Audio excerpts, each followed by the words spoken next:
Considered the founder of South Bend, Alexis Coquillard is interred with his family in All Souls Chapel. Other family members are also buried in Cedar Grove. Alexis served in the War of 1812 under William Henry Harrison and then returned to the St. Joseph Valley, where he became an employee of John Jacob Astor's American Fur Company. He built a trading post on St. Joseph River and in 1824 married Frances Comparet. He was the first man to greet Father Sorin when he arrived in the area and sent his nephew, also named Alexis, to show Father Sorin and the Holy Cross Brothers the land that would become Notre Dame. The Coquillards became friends and allies of Father Sorin in his young university. He died in a tragic fall in January 1855.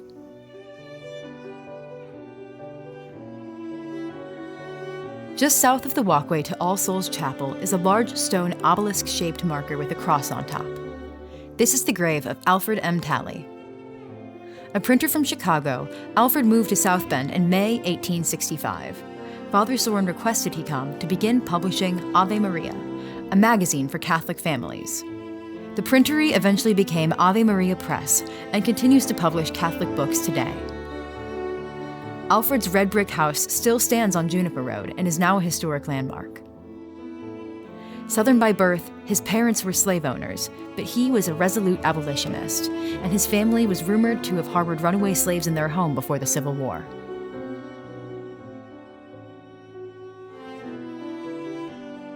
One of the earlier graves in Cedar Grove belongs to Pierre Frechette Navarre and is located on the south side of the path to All Souls Chapel.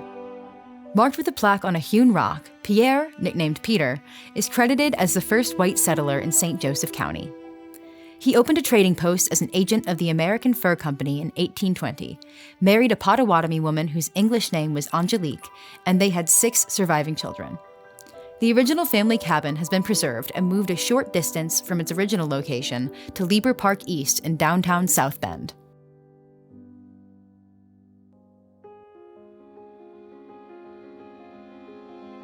Next to Joseph Bertrand's grave, directly off Notre Dame Avenue, is Romy and Dorothy Hammis's grave.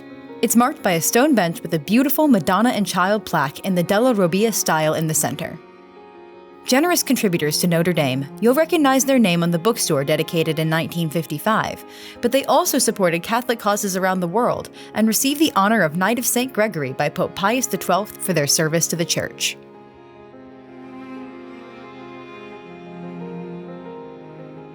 In Section A, near the center east-west path, rests Larry Moon Mullins and his wife Mary.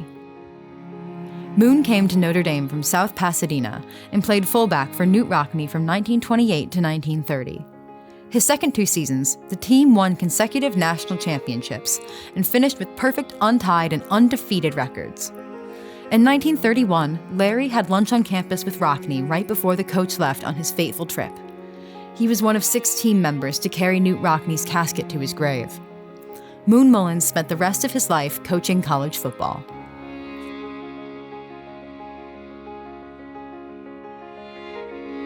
In the southeast area of Section D, small flat stones mark the graves of Joseph Casasanta and his wife Anita.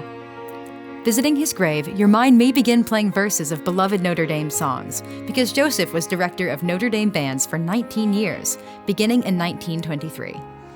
Also chair of the music department and Glee Club director, he composed the music for Hike, Notre Dame, When Irish Backs Go Marching By, and Notre Dame, Our Mother, which he composed for Newt Rockne's funeral in 1931. While he didn't write the Notre Dame Victory March, he did provide the first score for marching band, as well as the 1932 published arrangement currently performed by the Notre Dame Band. Professor Joseph J. Casasanta died on December 1, 1968.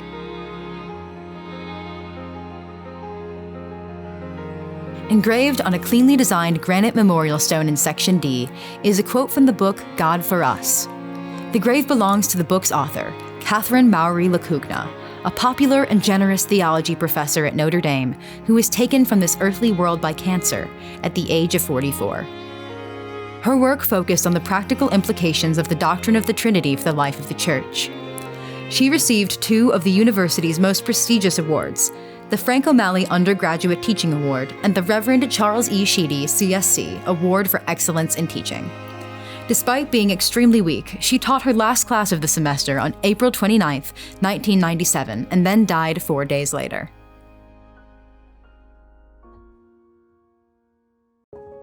In the western side of Section D, in a grave with a small Celtic cross on the stone, rest two high school sweethearts, Leon Hart and his wife Lois. In 1949, Leon won the Heisman Trophy and the Maxwell Award while at Notre Dame, and went on to play 8 seasons with the Detroit Lions. He holds the distinction of being the only lineman to win 3 national titles in college and 3 NFL championships. And he's one of only 2 linemen ever to win the Heisman. With a degree in mechanical engineering, Leon went into business, operating a company that manufactured equipment to balance tires.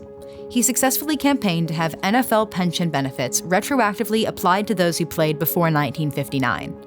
Though financially comfortable himself, he fought for his teammates who needed those benefits. In row 12 of Section E, you'll find the grave of Moose Krause and his wife Elise Elizabeth with their photos engraved on the stone. Born in Chicago to Lithuanian parents, Edward Walter Kriaučiūnas had his surname shortened to Krause by his high school football coach who couldn't pronounce the family name. At Notre Dame, Moose competed in track, baseball, football, and basketball, becoming the first Notre Dame player to make the Hall of Fame in both basketball and football. After graduating cum laude in 1934 with a journalism degree, he began a long career in athletics. At Notre Dame, he served as both assistant football coach and head basketball coach. And while filling in for an ailing Frank Leahy, Moose's record was 3-0. He served in the Marines during World War II, including a 14-month stretch as an air combat intelligence officer in the South Pacific. In 1949, when Leahy stepped down as athletic director to focus on his post as head football coach, Moose Krause took over. He served in that role until 1981.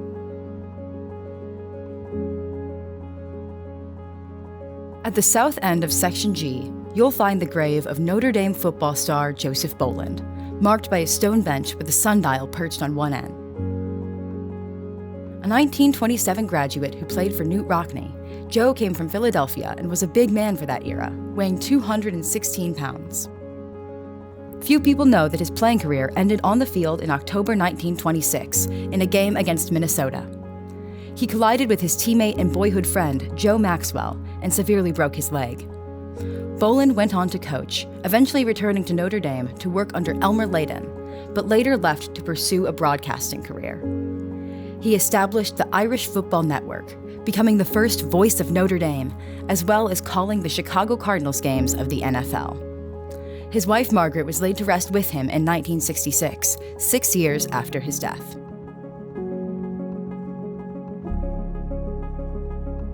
You may recognize the small statue on the gravesite of famed football coach Ara Parseghian in Section K.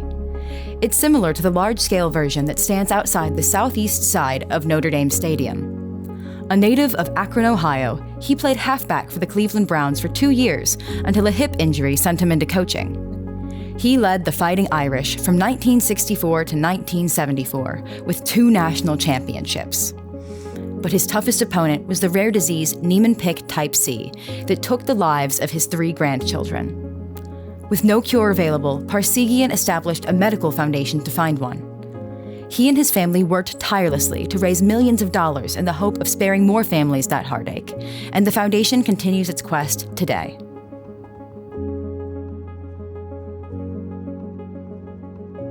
Marked by a polished stone engraved with the Notre Dame monogram and the Golden Dome, George Kelly's grave is in Section J.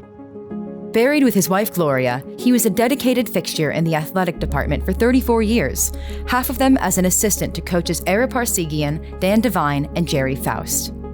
He came to Notre Dame as a football prospect from Rockford, Illinois, but injury shortened his career, and he turned to coaching immediately after graduation. After coaching around the country, Ara Parseghian invited him back to his alma mater in 1968 to become a linebackers coach. He never left. During George Kelly's tenure, the Irish defense ranked among the nation's top 10 6 times, including 1974, when the team ranked first.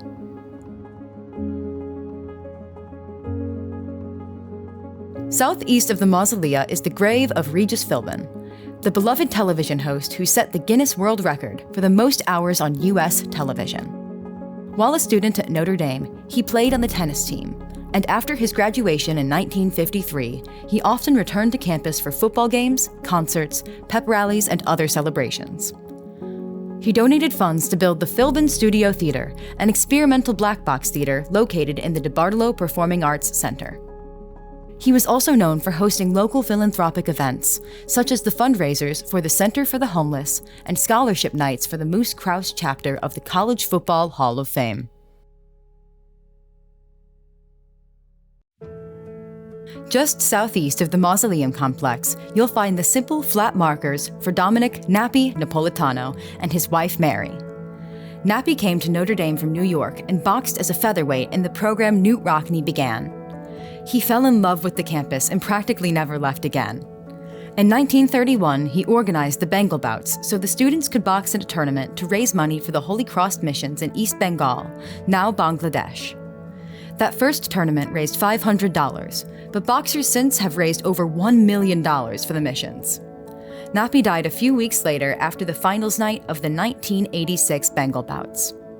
Flanked by all the boxers, Nappy's family and hundreds of friends, fellow coaches and university officials, Father Ned Joyce gave the eulogy at Sacred Heart Church.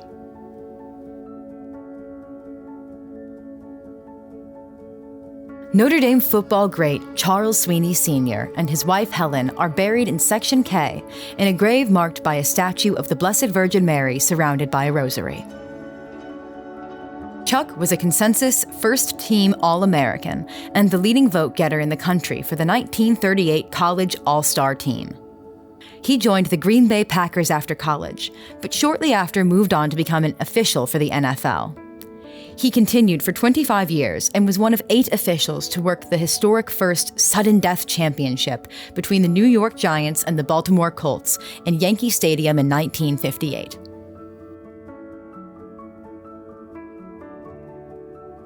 The grave of Constance and Ralph McInerney and their young son Michael is in Section K of the cemetery. Ralph joined the Notre Dame faculty in 1955, becoming one of its most affectionately regarded and respected members for 53 years before retiring.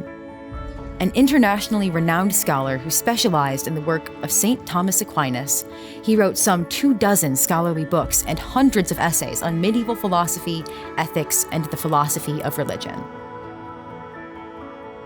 He also wrote poetry and more than 80 novels, some of them murder mysteries set on the Notre Dame campus. Well known for writing the Father Dowling Mysteries, the series was adapted for television in 1989, but the author steadfastly refused to watch it.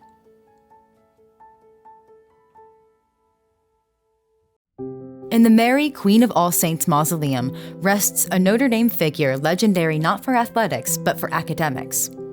Emil T. Hoffman taught chemistry to more than half of each freshman class from 1950 to 1990, counting more than 32,000 graduates as former students. A native of Paterson, New Jersey, he grew up during the Great Depression and chose chemistry as his field because the 2 men who bought the most expensive pies at his father's bakery were chemists. On campus in the 1970s, he led the effort to integrate women into the student body and served as the first dean of the freshman year of studies. He exerted total authority over his oversized classes, but made it clear he cared about each individual and wanted each to succeed. His rigorous 7-question Friday quizzes became famous, forcing half the freshman class to stay in and study every Thursday night for decades. In Section D of the cemetery, look for the grave where Arthur Eric Haas and his wife Emma are laid to rest. Interestingly, the memorial is engraved with twin crosses, though Arthur came from a Jewish family in Czechoslovakia. He was a well-known theoretical physicist who emigrated to the U.S. from Austria in 1935, and then accepted, upon recommendation of Albert Einstein, a faculty position at Notre Dame. Known as one of the founders of quantum mechanics, in 1938 he organized the first International Conference of Cosmology, which was held at Notre Dame. His standard text of physics was published in 10 languages.